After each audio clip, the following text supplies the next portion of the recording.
আউযু বিল্লাহি মিনাশ শাইতানির রাজিম। বিসমিল্লাহির রহমানির রহিম। রব্বি ইশরাহ লি সাদরি ওয়া ইয়াসসির লি আমরি ওয়াহলুল উকদাতাম মিন লিসানি ইয়াফকাহু কাওলি। আমি আজকে প্রেজেন্ট করতে চাচ্ছি আমার ঈদ উল আদহা ট্রু পার্সপেক্টিভ যে ভিডিও ক্লিপটা আমি আপলোড করেছি। এটা দেখার পর আমার অনেক কাছের মানুষজন আমাকে কিছু প্রশ্ন পাঠিয়েছে in the context of Bangladesh. আমাদের অঞ্চলে কিছু কুরবানি ঈদের দিন আমরা কিছু ভুল ত্রুটি করে থাকি, সেই ভুল ত্রুটিগুলি কীভাবে রিমুভ করা যায় এটার উপর কিছু কথা বলতে বলেছে, রিকোয়েস্ট করা হয়েছে আমাকে। তো আমি আসলে ব্যাপারগুলো জানতাম এবং ইন্টেনশনালি আমি এটা অ্যাভয়েড করেছি, বিকজ আমি ভাবছি এই ব্যাপারে আলেম সমাজ যথেষ্ট সোচ্চার, অনেক বছর ধরে এই কথাগুলি বলছেন, যে ভুল ত্রুটিগুলি আছেন এগুলো রাইটলি আইডেন্টিফাই করেছেন ওনারা এবং এই করছে। কিন্তু সারপ্রাইজিংলি অনেক বছর হয়ে গেল, কিন্তু আমরা শুদ্ধতা অর্জন করতে পারছি না। এটার একটা কারণ হতে পারে ওনাদের কথাগুলো পৌঁছাচ্ছে না আলেমদের। দ্বিতীয় কথা হতে পারে আল্লাহু আলাম, আমরা এই সংশোধন নিজেরা করতে চাচ্ছি না, ভুলগুলো আঁকড়ে ধরে রাখতে চাচ্ছি। যে কোনো একটা ব্যাপারটা অবশ্যই আছে এখানে, হয় আমরা সংশোধন হতে চাচ্ছি না অথবা আলেমদের এই কথাগুলো পৌঁছাচ্ছে না, কারণ সবার কাছে এখন মিডিয়া ইজ ওপেন। পৌঁছাচ্ছে না এটা বলাটা ঠিক হবে না, ইন্টারেস্ট হারিয়ে ফেলেছি আমরা ধর্মের ব্যাপারে, শুদ্ধতার ব্যাপারে, পিউরিফিকেশনের ব্যাপারে, এটা হতে পারে। তো আমার বন্ধুরা, আমার কলিগরা, আমার রিলেটিভরা আমাকে রিকোয়েস্ট করেছে স্পেসিফিক কিছু কথা বলার জন্যে কোরবান ঈদকে ঘিরে। তো আমি আসলে অনেক চিন্তাভাবনা করে দেখলাম কিছু কথা বলা উচিত আমার, ফার্স্ট মানে একাডেমিক লেভেলে, আসলে মানে এডুকেশন পারপাসে। ফার্স্ট অ্যান্ড ফরমোস্ট হচ্ছে আমাদেরকে বুঝতে হবে হোয়াট ইজ কোরবানি। এটা বোঝাটা ফান্ডামেন্টাল, মানে প্যারামাউন্ট ইম্পর্টেন্স এটা। কেন? কারণ আমাদের যে ধর্মটা আমরা পালন করছি, দিনুল হক আল ইসলাম, এখানে 4টা মাদাব দিয়ে আমরা ভাগ হয়ে আছি ওয়ার্ল্ড ওয়াইড। এবং এই মাধাবের মধ্যে হানাফি মাধাব হচ্ছে সবচেয়ে strongest, biggest number of followers ওনাদের আছে, এবং আই বিলং টু দ্যাট মাধাব স্কুল অফ থটস। বাকি যে 3টা স্কুল অফ থটস আছে, মালিকি, হাম্বলি, শাফি, ওনারাও স্ট্রং, ওনাদের কিন্তু নাম্বার অফ ফলোয়ার্সটা হানাফি মাধাবের চেয়ে একটু কম। আচ্ছা, হানাফি মাধাব অনলি মাধাব যে কুরবান ঈদের এই ইভেন্টটাকে, গরু জবাই করার ইভেন্টটাকে, ম্যাটেরিয়াল সাইডের যে ইভেন্টটাকে, এটাকে ক্যাটাগরাইজ করেছে হচ্ছে ওয়াজিব হিসেবে। বাট রেস্ট যে 3টে স্কুল অফ থটস আছে, তারা কিন্তু এটাকে ওয়াজিব হিসেবে ক্যাটাগরাইজ করেনি, তারা করেছে সুন্নতে মুআক্কাদা, confirmed Sunnah but not an obligation. কিন্তু ওয়াজিব is a confirm Sunnah, highly recommended Sunnah with a special emphasis of ওয়াজিব ক্যাটাগরি। ওয়াজিব ক্যাটাগরি হচ্ছে এই ক্যাটাগরির আমলগুলি যদি আমরা না করে থাকি, a person will become blameworthy in the sight of Lord God Most High. এটা হচ্ছে ওয়াজিবের অব্লিগেশন, কিন্তু সুন্নতে মুআক্কাদার এই অব্লিগেশনটা নাই। So there is a big huge difference between this মাধাব, হানাফি school of thoughts versus rest of the school of thoughts. 3টা যে স্কুল অফ থটস আছে তাদের মধ্যে ওয়াজিব ভার্সেস সুন্নতে মুআক্কাদা। আমরা যারা হানাফি মাদাব ফলো করছি তাদের জন্য এটা ওয়াজিব, আমাদেরকে এটা আদায় করতে হবে। দ্যাটস ইট, বটম লাইন হচ্ছে আমাদেরকে এটা দিতে হবে। সেকেন্ড পয়েন্টটা হচ্ছে who is eligible for this কোরবানি। এই ব্যাপারটাও ভেরি সিম্পলিফাইডভাবেই এক্সপ্লেন করা আছে শরিয়াতে। কারা দিবে হচ্ছে তারা সেই ব্যক্তিরা যাদের ওয়েলথ আছে। কি পরিমাণ ওয়েলথ? জাকাতের পরিমাণ। জাকাত যে ক্যালকুলেশন যেভাবে হয়, নিসাব পরিমাণ ওয়েলথ, সেটা। এইখানে ক্যাশ ফ্লোর ব্যাপারটা অনেকে আনার চেষ্টা করেছে যে ইনকাম এই মুহূর্তে নাই কিন্তু অ্যাসেট বেস আছে, হবে না। অ্যাসেট থাকলে এর উপর অব্লিগেশনটা ফুলফিল হয়ে যাবে। সুতরাং অ্যাসেট ডিসপোজ অফ করে হলেও জাকাত যেমন আদায় করতে হয়, ঠিক সিমিলার ওয়েতে কোরবান ঈদের দিন একটা পশুকে আল্লাহর উদ্দেশ্যে কোরবানি দিতে হবে। আদারওয়াইজ ওই ব্যক্তি অ্যাসেট থাকা সত্ত্বেও যদি এই অব্লিগেশনটা ফুলফিল না করে, তাইলে সে দায়মুক্ত হবেন না। তাকে যে কোনো পরবর্তী সময়ে এটা দায়মুক্ত হতে হবে, এবং এটা কিন্তু কনফার্ম থাকতে হবে। বাট ওই স্কুল অফ থটসের ফলোয়ারদের উপর এই অব্লিগেশনটা কিন্তু নেই। তারা যদি থাকা সত্ত্বেও, সচ্ছল অ্যাসেট বেসড থাকা সত্ত্বেও, যদি ওরা কোরবানিদের দিন যদি কোরবানি পশু না দিয়ে থাকে, ম্যাটেরিয়াল সাইডটা যদি ফুলফিল না করে থাকে, তাহলে ওরা এই মাধাব অনুযায়ী ব্লেমওয়ার্দি না। বাট আমার যতটুকু জানা আছে, হাম্বলি মাদাব এবং মালিকি মাদাবের একটা বিগ চাঙ্ক অফ ফলোয়ার্স, যেহেতু এটার সাথে যে রিওয়ার্ডটা অ্যাসোসিয়েটেড আছে কোরবানিদের সাথে, এই জন্য ওনারা সবাই করেন, কিন্তু they don't take it as an ওয়াজিব, they take it as a সুন্নাতে মুআক্কাদা। বাট ফর দ্য রিওয়ার্ড পাওয়ার আশায় ওনারা এটা সবসময় করেন। এই জন্য we see lot of people besides হানাফি মাদাবের লোকেরা প্রচুর কোরবানি দিয়ে থাকে।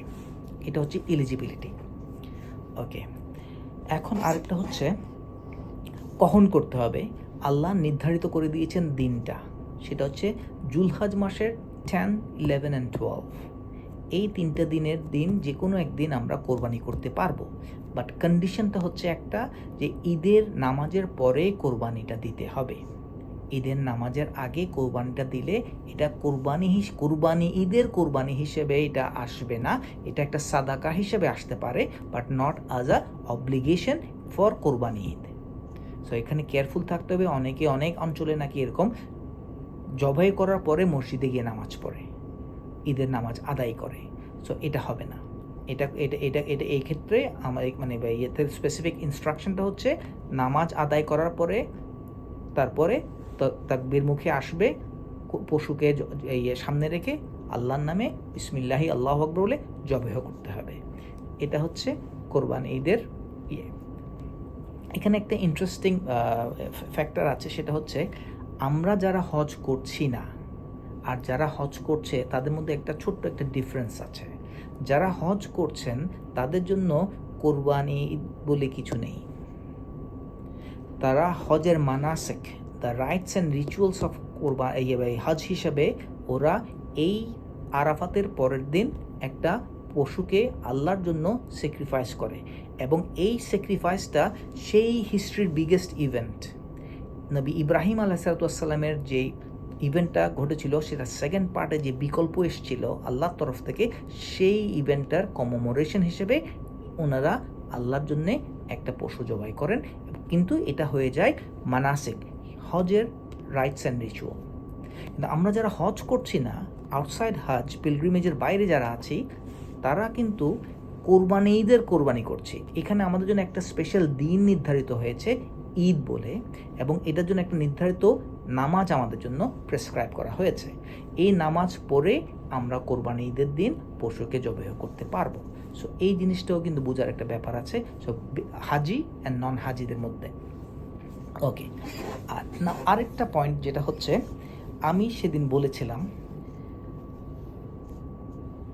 ফার্স্ট ভিডিও ক্লিপে বলেছিলাম, কোরবানিদের দুটো সেগমেন্ট, নবী ইব্রাহিমের এই ইভেন্টটা দুটো সেগমেন্টে ভাগ করা যায়। একটা সেগমেন্ট হচ্ছে স্পিরিচুয়াল সাইড, আর একটা সেগমেন্ট হচ্ছে মেটেরিয়াল সাইড।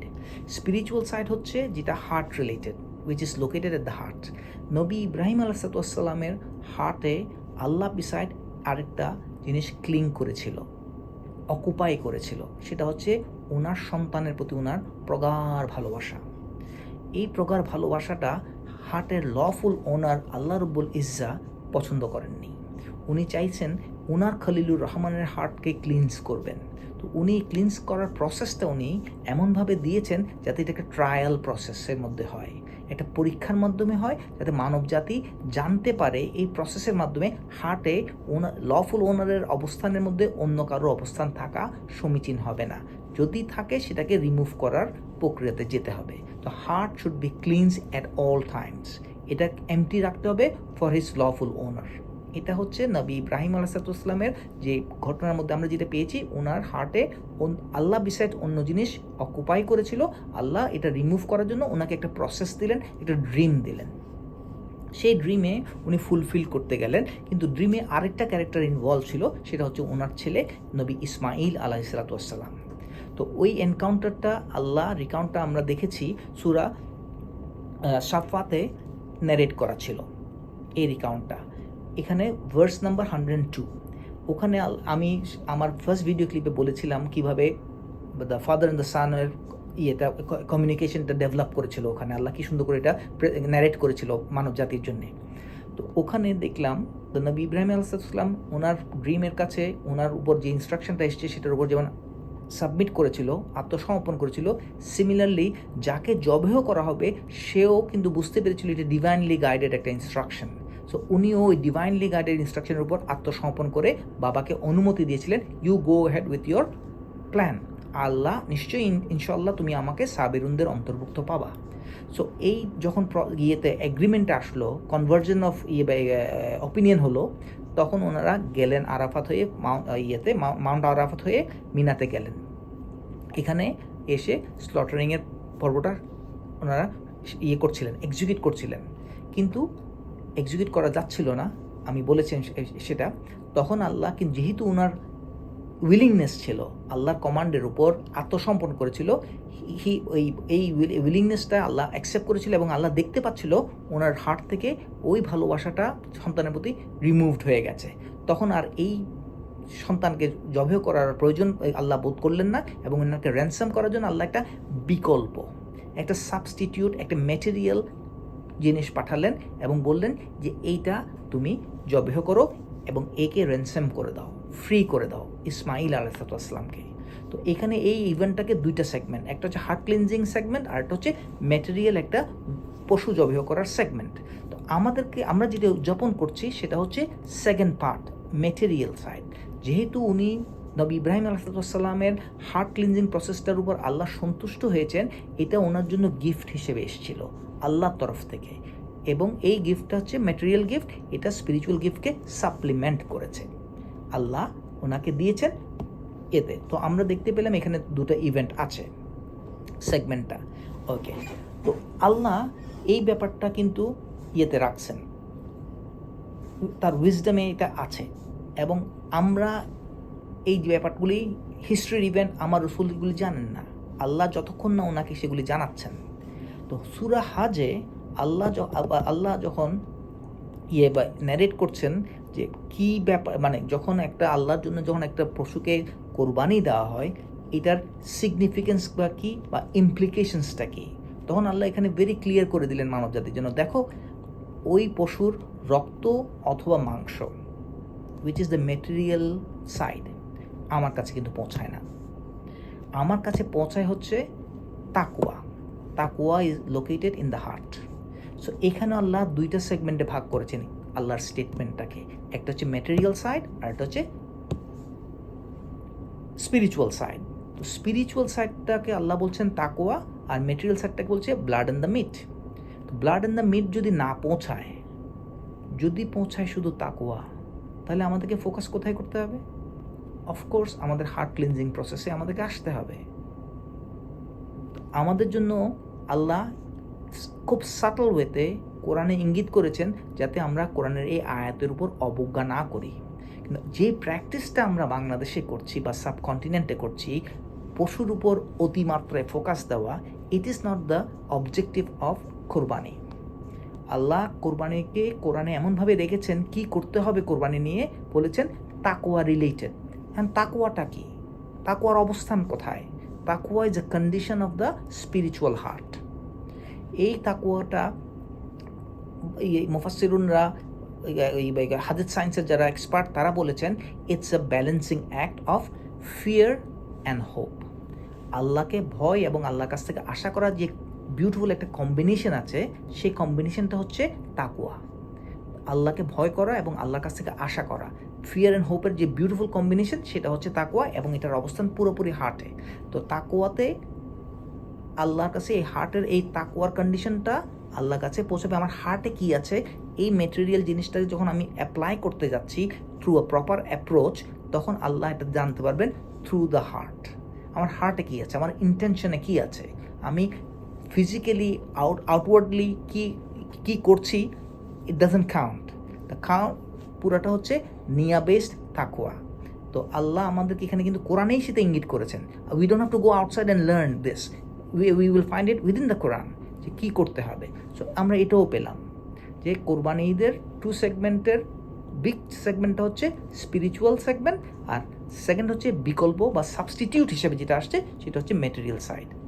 আচ্ছা, এরপর আমরা যখন সূরা সাফফাতের 102 নম্বর আয়াতে এসেছি, বাবা এবং ছেলের কনভারসেশনে, এই আয়াত থেকে যখন আমরা প্রসিড করতে থাকি, ক্রমান্বয়ে আসতে থাকি, তখন আল্লাহ 108 নম্বর আয়াতে বিউটিফুলভাবে একটা জিনিস বলেছেন।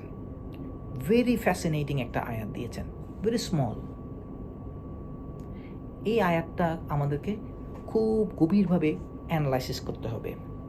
ওয়াতারাকনা আলাইহি ফিল আখিরিনা, আল্লাহ বলতে চাচ্ছেন আমি নবী ইব্রাহিমের এই এন্টায়ার এপিসোডটা, যাকে আমি স্বপ্ন থেকে শুরু করে ছেলের জবেহ করা পর্যন্ত এবং জবেহ ছেলেকে র্যানসাম করার পর যে সাবস্টিটিউট সামাওয়া থেকে জিব্রিলকে দিয়ে পাঠালাম, সেটাকে এটার বিহাফে স্লটার করার পরের এন্টায়ার এপিসোডটা আল্লাহ বলছে I am going to preserve, আমি এটা প্রিজার্ভ করবো হিস্ট্রিতে। কেন? So that it will B a lesson for the letter generation, পরবর্তী প্রজন্মের, ওই দিনের পরে যে প্রজন্ম পৃথিবীতে আসবে সেই প্রজন্মের জন্য এটা শিক্ষা হিসেবে আল্লাহ প্রিজার্ভ করবে। কি প্রিজার্ভ করবে? কোন সাইডটা প্রিজার্ভ করবে? বিকল্প না প্রাইমারি? প্রাইমারি সাইডটা। নবী ইব্রাহিমের যে স্যাক্রিফাইস করার যে উইলিংনেস, ত্যাগটা, যে if it is from the command of god I must ওবে, এই যে একটা ওনার স্টেডফাস্টনেস, ওনার যে আত্মসমর্পণ, এটা আল্লাহ প্রিজার্ভ করেছেন, নট দ্য সাবস্টিটিউট। গরুকে বা র্যাম্পকে বা যেটা পাঠিয়েছেন আল্লাহ, ওটাকে প্রিজার্ভ করা বলে, কিন্তু এপিসোডের মধ্যে এটা একটা রোল প্লে করে বটে, বাট আল্লাহ প্রিজার্ভ করতে যাচ্ছেন নবী ইব্রাহিমের এন্টায়ার কার্যক্রমটা। কাজের জন্যে ওনাকে যারা ফলো করে, কারণ আল্লাহ বলেছেন নবী ইব্রাহিমকে দিয়ে উনি পৃথিবীতে জেনারেশন সৃষ্টি করবেন, ইসলামিক জেনারেশন বা রিলিজিয়াস কমিউনিটি ক্রিয়েট করবেন। এবং আমরা জানি আজকে আমাদের কিন্তু 3টে রিলিজিয়াস কমিউনিটি আসছে অনলি ফ্রম নবী ইব্রাহিম। এদের 3 জনের কাছে কিন্তু এটা আছে। বাট আনফর্চুনেটলি দো it's a beside the point, আমার একটু বলা দরকার, এখানে বলছি তওরাতে বা ওল্ড টেস্টামেন্টে, এটা বাইবেলের ওল্ড টেস্টামেন্ট পার্টে এই সেম ইভেন্টটা কিন্তু বলা আছে কুরবানির এই রিলেটেড। বাট ওরা যেহেতু ডিস্টর্ট করে ফেলেছে ওদের কিতাবকে, তারা চাচ্ছিল না, বানু ইসরাইল চায় না কোনোভাবেই বানু ইসমাইল নবী ইব্রাহিমের উপর একটা শেয়ার বা একটা রিলেশনশিপ স্ট্যাবলিশড হোক, এটা ওদের চায় না। এই জন্য ওরা বিউটিফুলি ওদের বুক থেকে, ওদের কিতাব থেকে নবী ইব্রাহিম আলাইহিসসালামকে আলাদা করে ফেলেছেন ইসমাইল আলাইহিসসালাম থেকে, আরব রেস, এন্টায়ারলি আরব রেস থেকে। ওরা করেছে যে নবী ইব্রাহিম স্যাক্রিফাইস করেছে নবী ইসমাইল আলাইহিসসালামকে নয়, তার ছোট ছেলে ঈসা আলাইহিসসালামকে। এবং ওরা বলতে চাচ্ছে নবী ইব্রাহিম আলাইহিসসালাম never went to the Arabia, অ্যারেবিয়াতে কখনো উনি, অ্যারেবিয়ান পেনিনসুলাতে কখনো উনি আসেন নাই। এটা আমরা আমাদের কানেক্টিভিটি এস্টাবলিশ করার জন্য নবী ইব্রাহিমকে বাক্কাতে নিয়ে এসেছি, এটা ওরা মানে না। ওরা বলছে নবী ইব্রাহিম তার ছেলে আলাইহিসসালাম, তার ছেলে ঈসা আলাইহিসসালামকে নিয়ে প্যালেস্টাইনের মাউন্ট মরিয়াতে নিয়ে গিয়েছিল টু স্যাক্রিফাইস, কিন্তু এই মাউন্ট মরিয়াটা কিন্তু এখন আর নাই, স্ট্রেঞ্জ। হ্যাঁ, ওখানে নিয়ে যাওয়া হয়েছিল। উদ্দেশ্য কিন্তু একটাই, যাতে আরবরা যেন কোনোভাবেই ইব্রাহিম আলাইহিসসালামের সাথে কোনো রকম কানেকশন স্ট্যাবলিশ করতে না পারে। কিন্তু আমি এটা বলছি এই কারণে না, কিন্তু ঘটনাটা কিন্তু যাই হোক না, ওরা যেহেতু নিজেদের কিতাব আল্লাহ আমাদেরকে জানিয়েছে কোরআনে, ওরা কোথায় কোথায় ওদের রাইটফুল প্লেস থেকে ওরা তাদের রাইট ওয়ার্ডগুলিকে রিমুভ করেছে এবং সাবস্টিটিউট করেছে ওদের নিজস্ব ওয়ার্ড দিয়ে। তো এই যেহেতু জানি ওরা হাত দিয়েছে আল্লাহর কিতাবে, সেহেতু আমরা পুরো গল্পের মধ্যে যদিও পাই, দুর্বলতা পাই, কিন্তু একটা জিনিস কিন্তু ইম্পর্ট্যান্ট, যেটা আমাদের কিতাবে বলা আছে ওয়াতারাকনা আলাইহি ফিল আখিরিনা, এই কথাটাও কিন্তু তাওরাতে বলা আছে, this will be the everlasting commandment. মানে এই কোরবানির ধারাবাহিকতা until the last hour should continue. আর আমাদেরকে অন্য ল্যাঙ্গুয়েজে আল্লাহ জানাচ্ছেন আমি এই ইভেন্টটা প্রিজার্ভ করছি ফর দ্য লেটেস্ট জেনারেশন কতদিন পর্যন্ত? Until the last hour. So there is a কী বলবো, সুন্দর একটা সামঞ্জস্য আছে, কিন্তু যদিও গল্পের মধ্যে অনেক ভিন্নতা আছে, গল্পের মাইনিউট ডিটেলসের মধ্যে অনেক ত্রুটি বিচ্যুতি আছে, আল্লাহ সেগুলি কারেক্ট করে দিয়েছে আমাদের কিতাব দিয়ে, বাট ওখানে কিন্তু সেটা আছে। ওদের জন্য কিন্তু এভার লাস্টিং কমান্ডমেন্ট হিসেবে থাকছে, যদিও তারা ওখান থেকে চলে আসছে, ওদের আর হুকুমের উপর ওদের কোনো আর ইয়ে নেই, মানে ফর্দ বলে আর ওদের কিছু নাই। নোয়িং গড ওদের একমাত্র ইয়ে সাবজেক্ট, আর কিছু না করলেও ওদের তাদের চলে যাচ্ছে। বাট আমাদের ব্যাপারটা না, আমাদের হুকুমা হাকামের ব্যাপারগুলি ভিন্নভাবে এসছে। তো আমরা দেখলাম এই সূরা সাফফাতের 108 নম্বর আয়াতে কিন্তু আল্লাহ বলে দিচ্ছেন যে এই ঘটনাটা ইজ এ সিগনিফিক্যান্ট একটা ঘটনা, এবং এটা ধারাবাহিকভাবে অব্যাহত থাকবে নবী ইব্রাহিমের প্রজন্মের উপর আনটিল দ্য লাস্ট আওয়ার। তো আমাদের এই ইভেন্টটাকে হালকা করে দেখার আর কোনো স্কোপই নাই। সো এটা হচ্ছে ব্যাপার। ওকে, এখন আমরা আসি বাংলাদেশ কনটেক্সটে। শরিয়া আমাদেরকে সমস্ত রিচুয়ালসগুলি, ইসলামিক রিচুয়ালসগুলি, ইসলামিক হুকুম হাকামগুলি আল্লাহ আমাদের জন্য সহজ করে দিয়েছেন, শরিয়া আমাদের জন্য সহজ করে দিয়েছেন। আমরা যারা জাকাত পেয়ে নিসাব পরিমাণ অর্থ সম্পদ আল্লাহ আমাদেরকে দিয়েছেন, তাদের উপর আমরা যারা এই স্কুল অফ থটসে আছি হানাফি, তাদের উপর এটা অবশ্যই ওয়াজিব হিসেবে এসছে, যেহেতু আমরা এটা করতেই হচ্ছে। কারা করব? এই যে বললাম অর্থ সম্পদ আছে, আমি ছোট কোরবানি অথবা বড় কোরবানি বাছাই করতে পারি, যে কোনো একটা করলে কিন্তু আল্লাহর কাছে আমার অব্লিগেশনের দায়বদ্ধতা পূর্ণ হয়ে যাবে ইনশাআল্লাহ। আমি ছোট কোরবানি বলতে শিপ অ্যান্ড গোট, আর বড় কোরবানি বলতে বাফলো, বুল, ক্যামেল, কাউ, যেটাই হয়, যেটা শরিয়া আমাদেরকে ডিফাইন করে দিয়েছেন অ্যানিমেলের ক্যাটাগরিতে, বড় এবং ছোটোর মধ্যে আমরা যেতে পারি।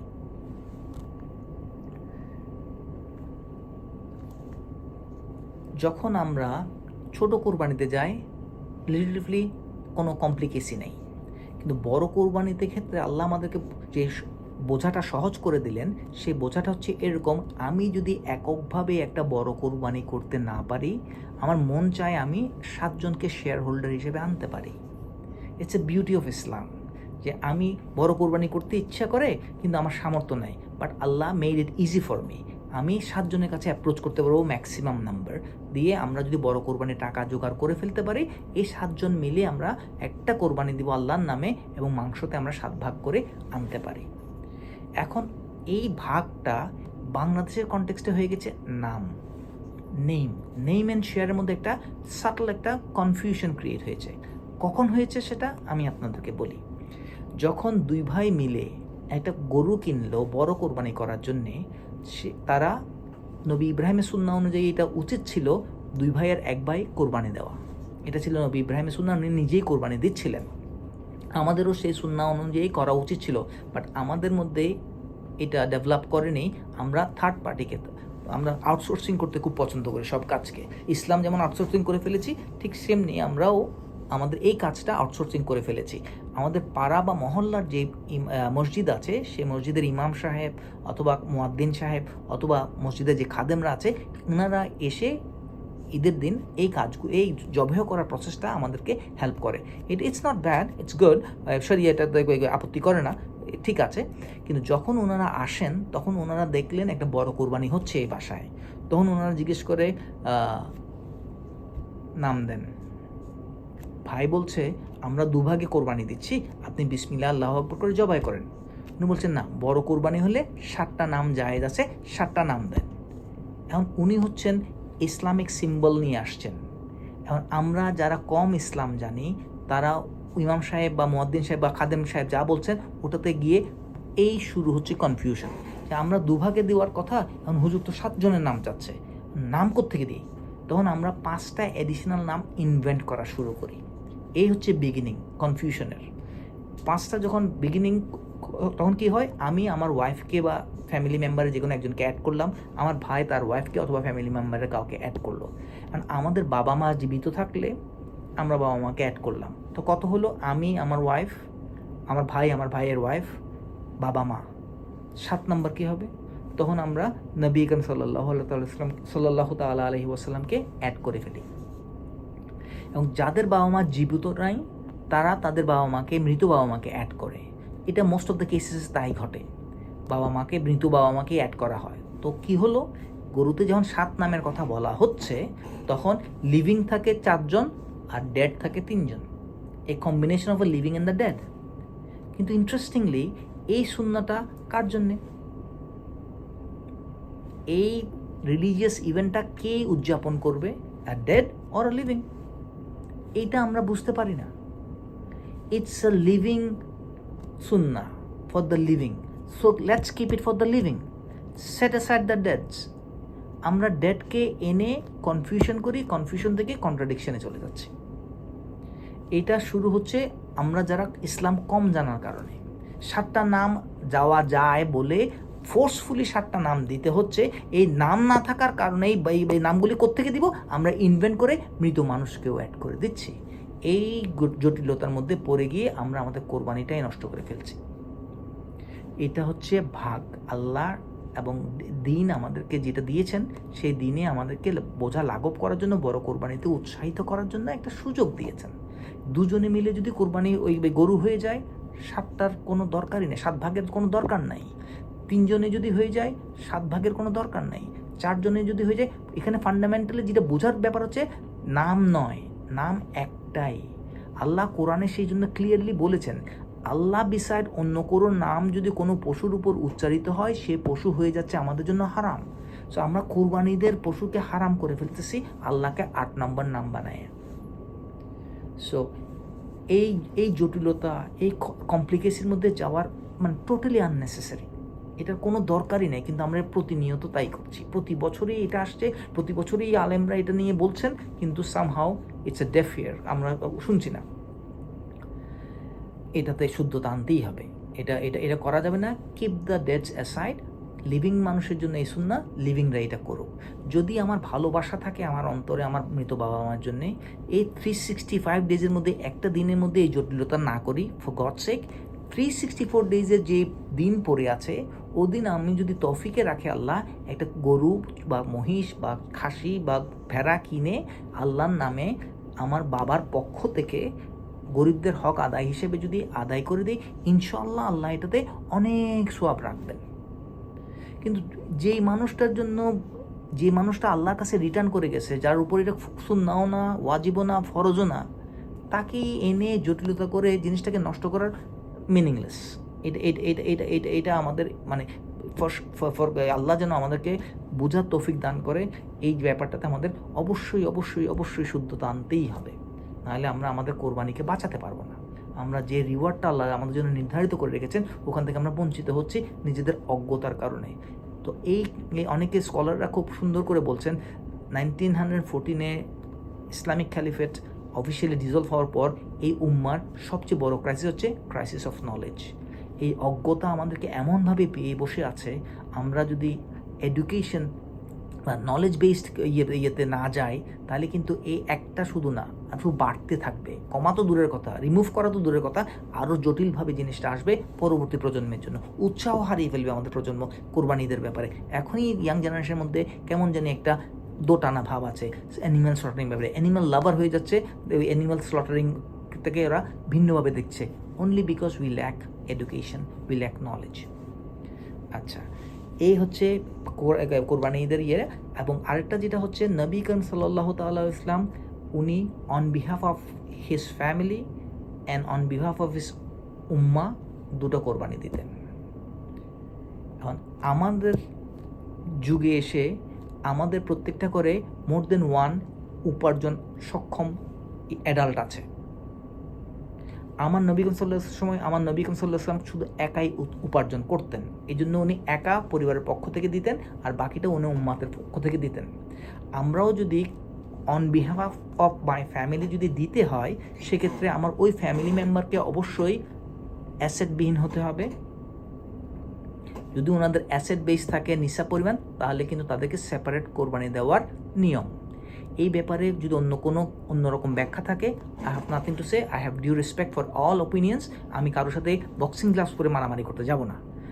আমার ইয়েটা হচ্ছে সিম্পল, যদি নিসাব পরিমাণ সম্পদ থাকে তার উপর রোজার জাকাতের মতো এর উপরও ফরজ, সে on behalf of his family দিতে পারবে, তাদেরকে ইনক্লুড করে যাদের উপর অ্যাসেট নাই।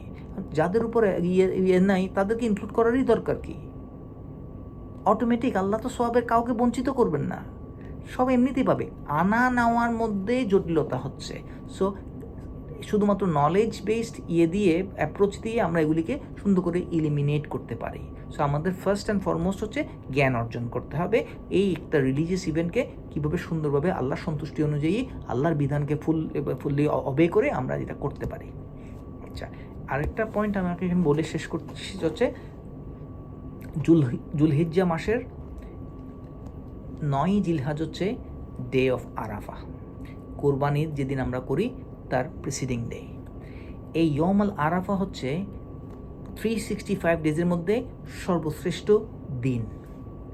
রাত হিসাবে লাইলাতুল কাদর, দিন হিসাবে ইয়ম আল আরাফা। ইয়ম আল আরাফার অনেক সিগনিফিকেন্স আছে। একটা সিগনিফিকেন্স হচ্ছে যেটা আমার কাছে খুব বেশি পছন্দ, সেটা হচ্ছে আল্লাহ জানিয়েছেন আমাদেরকে উনি প্রতি রাতে তাহাজ্জুদ এবং ফজরের ওয়াক্তে লোয়েস্ট সামাওয়াতে আসে, যখন ডার্কনেস শ্রাউডস অ্যারাউন্ড, উনি তখন আসেন এবং উনি আহ্বান করতে থাকেন ওনার ইবাদীদেরকে, ওনার আব্দকে, যে তোমাদের মধ্যে কে আছো যে আমার কাছ থেকে চাইবে, আমার কাছ থেকে ক্ষমা প্রার্থনা করবে, আমি তাকে দিব, ক্ষমা করে দেব, কে আছো, এইটা ডাকে। আর ইয়মাল আরাফার দিন আল্লাহ যখন সামাওয়া থেকে নিচে আসে, দুল আরশিল আজিম থেকে যখন লোয়েস্ট সামাওয়াতে আসে, তখন আল্লাহ আসে উইথ ইস অল প্রাইড, এবং উনি ওনার টিমকে নিয়ে আসে এবং দেখিয়ে বলে যে দেখো আমার আব্দরা আমার কাছে কী চায়, grant everything that they want. আল্লাহর অহংবোধের পুরা মালিক কিন্তু আল্লাহ। আল্লাহ যেমন হামদ, প্রশংসার পুরা মালিক, পৃথিবীতে কারো জন্য কোনো রকম প্রশংসা রাখেননি, তেমনি আল্লাহ অহংবোধটাও রাখেননি কারো জন্যে। কেউ আমরা সামান্যতম শস্য দানা সম পরিমাণ অহংবোধ আমরা আমাদের হার্টে রাখতে পারবো না। যদি তাই হয়ে থাকে আমরা কিন্তু ওয়েটিং লিস্টে। নো জান্নাহ ফর দ্যাট ম্যান। মে আল্লাহ ফরগিভ, মে আল্লাহ প্রোটেক্ট আস। তো আল্লাহ তার অহংবোধটা সেদিন খুব বেশি মাত্রায় প্রকাশ করেন এটা, এবং ডে লাইটে আল্লাহ লোয়েস্ট সামাওয়াতে আসেন।